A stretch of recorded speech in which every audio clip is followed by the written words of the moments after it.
Hello, everybody. Welcome to another episode of the Business Spotlight. Of course, I'm Scott McMeans with Action Coach, and I'm here today with Sean Lacey of Luxury Auto Detailing. He has some commercial rental properties on the side as well, but we're going to talk mainly about his business and his journey to being an entrepreneur.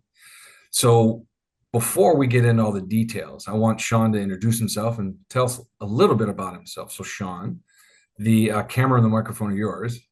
Take a few minutes and introduce yourself to the audience.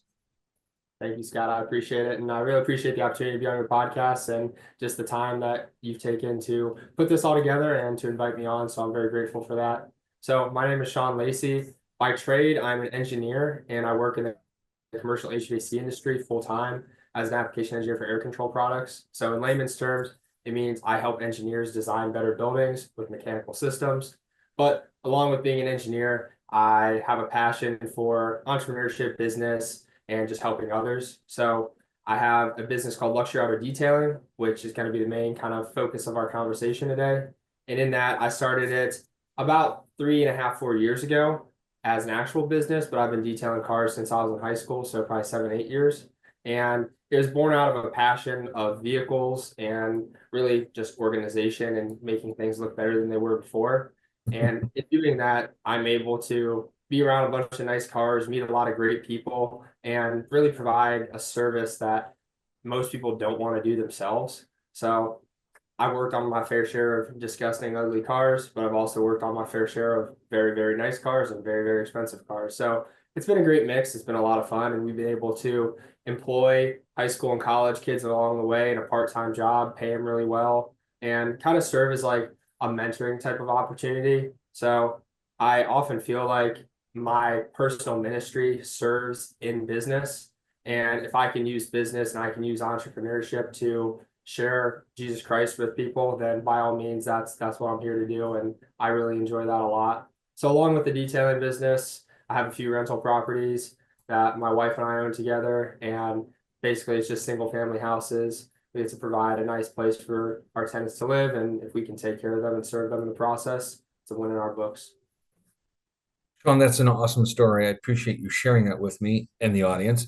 One thing I want to just go back to, you made a comment, your personal ministry is to help mentor and educate people that have a passion for whatever it is they want to be passionate about. Your passion just so happens to be cars, organization, and helping people. So how do you go about finding that part-time employee that fits exactly what you're looking to do with your luxury auto detailing business? So, and everyone that we've hired so far, they've all been referrals. I haven't posted anything on Indeed or Facebook searching for people. It's just people reach out to me and they see what's going on and they ask, "Hey, are you looking to hire anybody?" And usually it's friends of friends or like one of my current employees is a grandson of one of my tenants. So it usually just works out in that way that I get them as referrals and they end up being just great people to work with, great guys to work with, and then it kind of turns into a mentorship type of opportunity. It's fantastic. So what is it that draws people to your business as opposed to going to somebody else's small business or opportunity to make some money via part-time? There's got to be a reason why they're coming to you. So what is it? And again, I'm kind of centering around your idea that you made comment, your passion for cars, organization, and helping people. What a great mixture and melting pot of those three passions or those three interests coming together. I'm curious, what is it about you and what you're doing that draws people to you? So I first and foremost, I've been very blessed in the things that I've been able to do, and I give all the glory to God for just giving me the skill set to do this and for just the opportunities that He brings my way. I'll be completely honest, when the people who reach out, it kind of just happens. I can't really pinpoint a specific reason, but I guess people see what I have going on and they're interested in it and they want to learn more. And then it always comes up when I have a need. So I don't really have to turn many people away, but generally if like one employee goes to college, I have to fill a spot. So somebody ends up just reaching out, or I find someone that I meet that mentions something, oh, I'm looking for some employment or I'm looking for a job, and it's just kind of a natural fit. So when you're looking for to make the hiring decision, what is the top three characteristics or personality traits that you look for when you're hiring somebody? So first and foremost, it's someone who's eager to learn and just open to learning a new skill set. Most of the time, the people I've worked with or hired haven't had detailing experience in the past. So they need to learn. And generally, we try to have them learn quickly. We have processes and procedures in place that allow them to follow a step-by-step manual that Mhm. allows them to do the job as we expect it. And it's just like the good personality fit, kind of a gut instinct. Do they sound like a good person? Are they talking the way that a good person would be? And then is there opportunity for growth? Maybe it's not growth within luxury auto detailing, but do they have a goal or a vision for the future that I can help them with?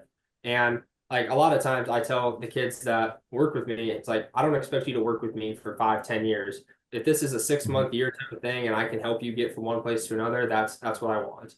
Because I don't do it full time, so I don't need that consistent of a workforce. I can do a lot of this myself and I enjoy doing it myself. But if I can help these high school and college kids get to another place, get to another type of job, then that's what my goal is.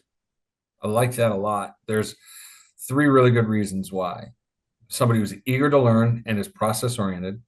They give you the great gut instinct that you need to bring them on board, and they have an opportunity or they're looking for opportunity for growth because they're not looking to stay exactly where they are for the next so many years. Three great criteria, Sean, and I appreciate you sharing that with us. I would be interested to learn who, if anybody, have you ever turned somebody away? Did they not fit your criteria? So there's one person in particular that I sat down and had a meeting with, kind of an interview, but he was a little bit older than I was, and he was looking for more full-time work, and I unfortunately couldn't provide him 40 hours a week. So just from that standpoint, it didn't end up being a good fit. But other than that, it's I've kind of found the sweet spot in like high school to college kids that want part-time work, usually no more than 25 hours a week, but somewhere in the 10 to 25 hour ballpark is what I've been kind of targeting. Okay. No, and there's nothing wrong with that. I mean, interesting, not that this is the best analogy, but I think it's a good analogy. Um, Swenson's, are you familiar with Swenson's, the drive-in? They only hire high school and college students that pretty much fit the exact criteria you just mentioned, right? Looking to make money, looking to grow, willing to learn, and there's a process in place that they can follow. It's a pretty simple model once you put it in place. The replication of it is all dependent on the managerial staff that you are or any organization would be, and the people that funnel into that organizational system, they're willing to be a part of it as opposed to disrupting it. So I give you credit for stepping in and making a business like this. How many people do you have working with you on a weekly basis? So right now it just kind of hovers around 1 to 2. We get a little Okay. slower in winter, but at any day it would be generally if I'm doing mobile appointments, I have me and either one or two other people, and we can knock out anywhere from 3 to 5 cars in a day, and we're pretty efficient at that. But there's also days where I'm just by myself, and a lot of times too, I like to just donate or just give away free details to people. So I'll generally take those myself just so I don't have to pay somebody when I'm giving a service away for Sure. free. But it's kind of a nice gifting thing that I like to do for other people too. That's awfully nice of you. So what's the biggest issue or biggest thing going on in the auto detailing industry right now? I think it comes down to just saturation. There's so many people that can do auto detailing because there's a low barrier to entry. It's a lot of you go on Amazon, you spend $500, you get a pressure washer, vacuum cleaner, and you're an auto detailer. And you can do it out of your car. I did it out of my Volkswagen Passat for the longest time, and you make it work. But it's great because you don't need a storefront. You can run it out of your house, you can run it out of your car, and for the most part, detailing is easy to learn. Once you get into the higher end ceramic coating, paint protection film, that type of stuff is where you need to either have training or do have a lot of practice with it. So your off the street detailer is not necessarily going to be able to do that immediately, but with having practice and experience, it's not that difficult to pick up. So it's just saturation of I get people who reach out and say, "Hey, I'm interested in detailing." I give them a price. I'm usually in the higher price bracket, so I always tell them I'm not going to be the cheapest. So if you're looking for someone that's $100, then I'm probably not your guy. I don't price match, but if you're interested in someone who you get a guarantee, I'm going to take care of your vehicle and it's going to look phenomenal, then if you want to pay higher price, by all means. But if that's not in your budget, then I have no issue turning people away. And I do get people who ask me, "Hey, I got a buddy who can do it for $100. Can you match the price?" I'm like, "Unfortunately, I can't do that." And I hope that you have good luck finding another service elsewhere. Okay. So you obviously have a standard and you have a confidence in your skill set, which is an exceptional way to have a business.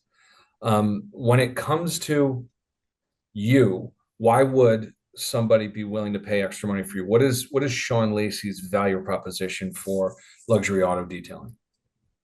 It's the customer experience, and it kind of aligns with what I do full time for work. It aligns with what I do in real estate, but I give you the guarantee that you're going to have the best customer experience. And that starts with just having the conversation on the phone or via text message, the responsiveness, getting everything booked in, making sure that you're getting like the follow-up text messages when I book you into the system, and then making sure I'm on time and I communicate with you when I'm on my way, what my ETA is. A lot of stuff that has nothing to do with actually detailing the car. Mm-hmm. I get a lot of people who tell me, "Hey, I had a detail scheduled with someone else. They didn't follow up, they didn't check in, and they didn't show up, and they wouldn't answer my calls when I asked where they were at." And I'm not going to be perfect every single time, but I strive for it. And at the end of the day, I want to make sure that the little things, the customer service, the customer experience is better than anybody else's. Okay. And that's the separation right there. I think you made the comment.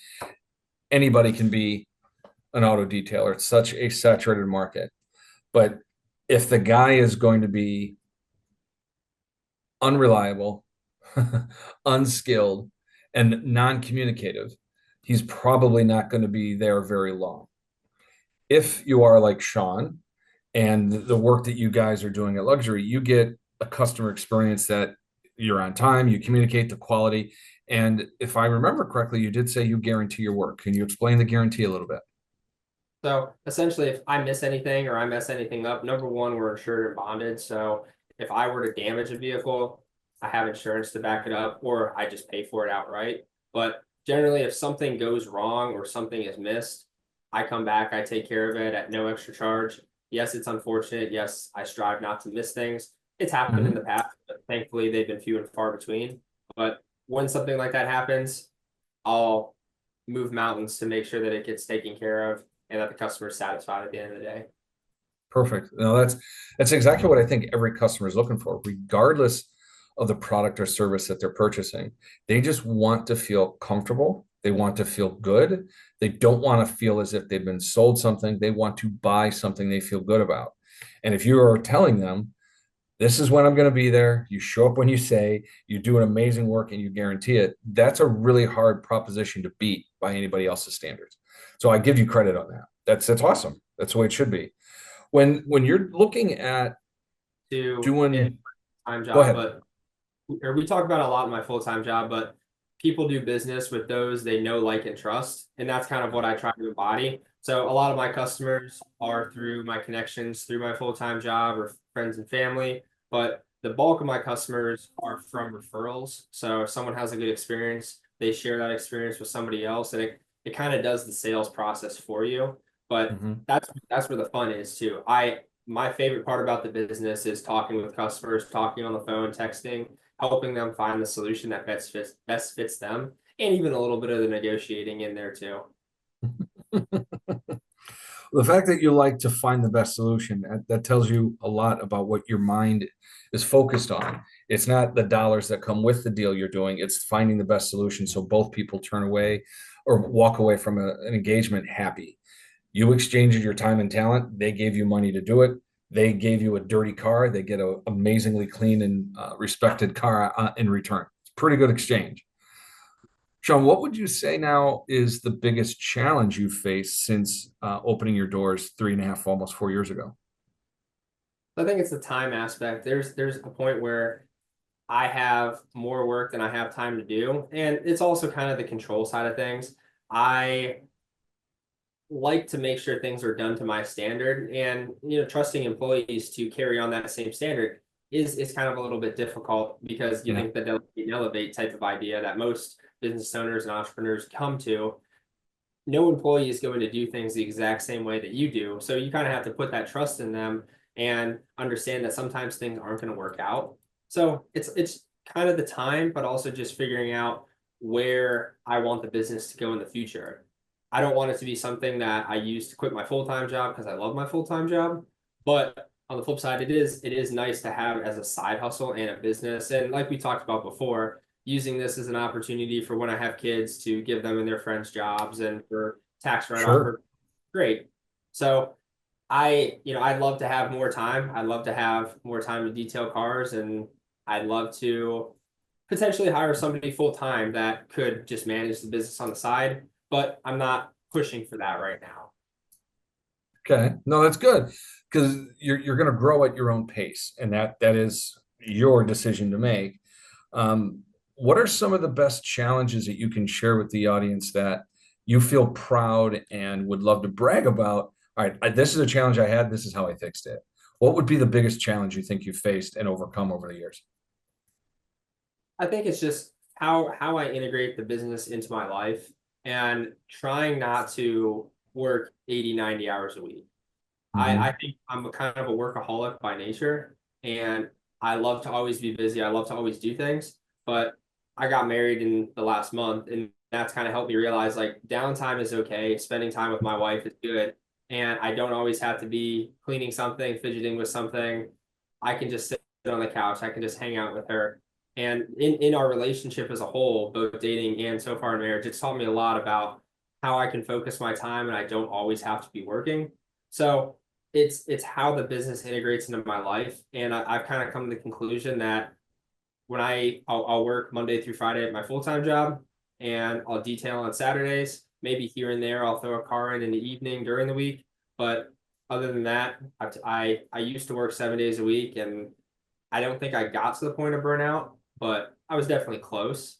And now taking Sundays off has been excellent, and just being able to spend time with my wife, with our families, with friends has definitely helped me figure out a good kind of method to integrate the business into my life. Absolutely. And I think most people are afraid to talk about the word burnout. And you bringing this up, obviously, it gives credence to the idea that you are comfortable with where you are in your business, but you also are aware of the dangers if you go too far without holding onto the reins better.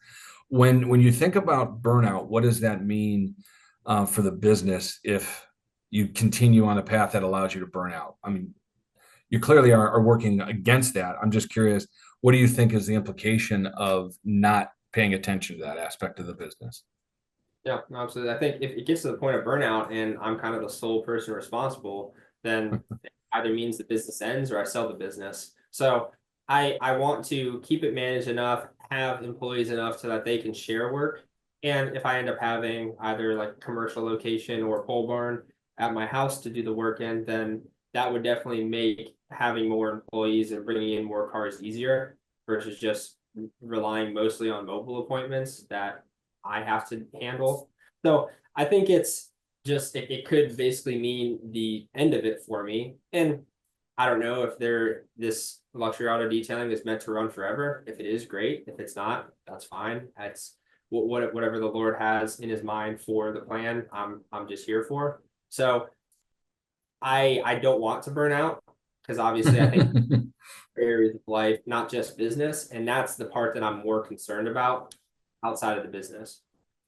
I appreciate you clarifying that because, the reason I was asking about the burnout question is, do you define it as burnout in your job, in your career, in your business, or do you burn out of life and you just can't connect the dots? It seems as if the business that you have and the growth potential or growth pace that you're on allows you to live a very healthy and comfortable lifestyle, and one that you feel comfortable integrating. What plans, not that I want to get into the personal side of things, but first there's marriage, then comes the next stage. How do you anticipate a growing family with the business? Because you've made comment that you want your children to have opportunity to work in the business and have their friends. So clearly you're family oriented and you have a family in mind. How do you anticipate the family integrating into this business, full-time job world that Sean lives in?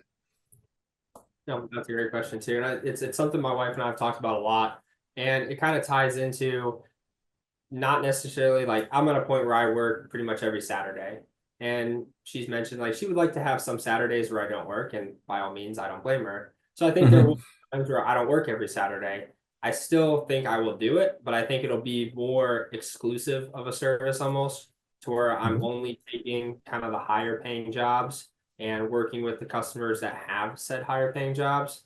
So I imagine it'll have something to look like that. And it could also just be I find employees that maybe I have 3 or 4 of them who can kind of work a full-time schedule combined.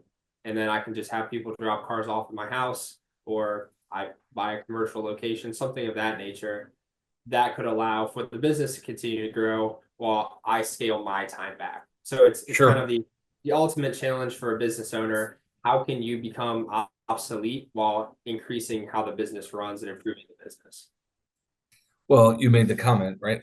A business is defined as a commercial, profitable enterprise that makes money without you being there, Nope. right? So right now, as the guy that has one or two people working with him to do 3 to 5 cars a weekend or day, you're grinding away doing a lot of that work. What if you were to do 10 to 15 cars a day and you're the guy that just does the administrative work and you have a crew of 3 or 5 guys that are out there doing that?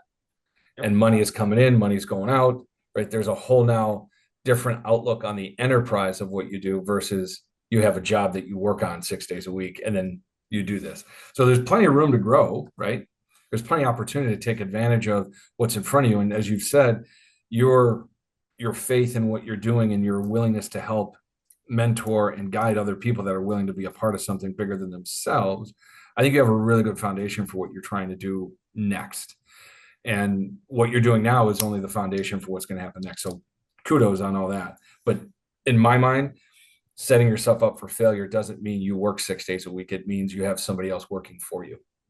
Yep. And it's kind of the difference between taking a side hustle and moving it to an actual business. And Yeah. it comes down to just being able to relinquish control. And there were some times like during 2 summers ago, we were running anywhere from 10 to 15 cars a week. And I had 3 guys that were at my house every single day doing 3 to 5 cars like in a day, give or take. And that it definitely increased my stress level because I felt like I needed to micromanage, but it Mm-hmm. also increased my ability to delegate because I'm like, okay, I'll handle any interactions with the customers. If they miss stuff, if they mess up, that's fine. I can take care of it. But for the most part, things went well and they did a good job. So it's definitely doable. And I found the blueprint of how to do it. It's just getting back to that point of like, okay, I Mm-hmm. need to just relinquish the control, relinquish and give them that trust. Well, and I appreciate the recognition you have in that because there's a big difference between discipline and control. A big difference, right? Discipline is doing the things that you don't necessarily want to do, but you know they need to be done in an orderly, processable manner. Control is you're taking control, you're managing everything to your strict criteria and standards, and no one can ever be as good as you are. That's a hard thing to let go when you're an entrepreneur. And I think a lesson you're learning right now is a lesson most small business entrepreneurs are learning every day is I'm really good at what I do, but I don't know how to run this business because I'm so good at being a technician, I can't figure out how to run the business. And at some point, you have to make the separation between being both and just being one and become the manager, become the owner, and do the things strategically that'll run your business for you, as opposed to you running the business and trying to do all the technical work. It's a big step for every business owner. So I appreciate you walking us through this because it's a good lesson that most people need to learn. So I appreciate you walking us through this. Is there a lesson or a piece of advice that Sean you think is the best piece of advice you've either gotten or would like to give to a new business owner? Yeah, absolutely. I think there's kind of 2 things. First and foremost, it's just put your faith in Jesus Christ. That by all means has transformed my life more than anything that I could talk about in business, in my personal life, career, college, anything like that. That single decision has impacted my life in more ways than I could even think of. And that doesn't mean everything's going to be perfect. It doesn't mean that there's not going to be struggle or a challenge, but it means that you kind of have that grounding foundation that Mhm. is going to help you through any of these challenges. I've had plenty of business investments or plenty of partnerships that have not gone well, businesses that have not been successful, and money that's been lost. And at the end of the day, I know that it's not the end. I have my trust in Jesus Christ, and I know that things will work out for his plan, and that helps me sleep well at night. And just the second thing is, Mhm. biggest thing you can do as a business owner to separate yourself is how you handle that customer experience. So you don't have to be the best at the type of service or product that you provide, but if you provide the best customer service and best customer experience, that's going to carry your business far and beyond any actual service or product you can provide. And it's going to allow you to charge more money and earn more profit compared to other businesses that just do the job. I can appreciate that. And I think one of the biggest challenges most businesses have, customer service is a really big burden. It's either done effectively well or it's done to a point where you burn relationships and people don't want to come back. People will never remember necessarily what you said to them or what you did, but they always remember how you made them feel. If you can find a way to do a really good quality job and have people walk away feeling as if they were treated well, you connected with them emotionally, you gave them what they were looking for with a great impression of the work that you do or the product or service that you provide, they'll walk away bragging about you. And that's how you separate yourself from everybody else. I love your point, Sean. You don't need to be the best basket maker, but just when that basket shows up, make it the best basket receiving experience possible. Doesn't matter what product you have, just make it amazing when somebody gets that feeling of being liked, that feeling of being taken care of. So I really appreciate you talking through that. One last question for you. I know you're a younger guy, but I have to ask. If I were to take you back to an 18-year-old Sean Lacey and have him sit down next to the current Sean Lacey on a park bench, what would that conversation be like? Oh man, it would be a long conversation. I'll tell you what. I mean, when I look back to where I was when I was graduating high school, I definitely thought I had it all figured out. I've been humbled numerous times along the way and realized I did not have it figured out. I've learned many lessons, and I'm definitely very happy with where I'm at and very happy with just the things and opportunities I've been blessed with. But I would just tell him, number one, put your faith in Jesus Christ first and foremost. If you can figure that out quickly, then everything else is going to take care of itself. And then also just be humble. Don't let your ego kind of get in the way of things. And my ego had definitely gotten me into trouble and put me in bad situations in the past. And thankfully, I've been able to overcome that through just the forgiveness and glory of Christ Jesus. And it has made all the difference in the world. Good for you. I appreciate you sharing that with us. Well, I don't necessarily think there's any more we can talk about today. You've done a great job. Thank you so much for the lessons. Thank you for the challenges that you've faced and how you address them. I think there's a lot of good lessons here that any business owner could really pay attention to. You have a really strong faith, not only in Jesus Christ, as you said, but a faith in yourself and your ability to perform. So I think that ego is well in check for you. It's just a matter of let's go talk to as many people as we possibly can and get luxury auto detailing some more customers so Sean can spend more time with his wife. What do you think of that? I feel like that too. Yeah, I think so too. Thanks, buddy. I appreciate your time. We'll see everybody on the next episode of the Business Spotlight. Thank you, Scott.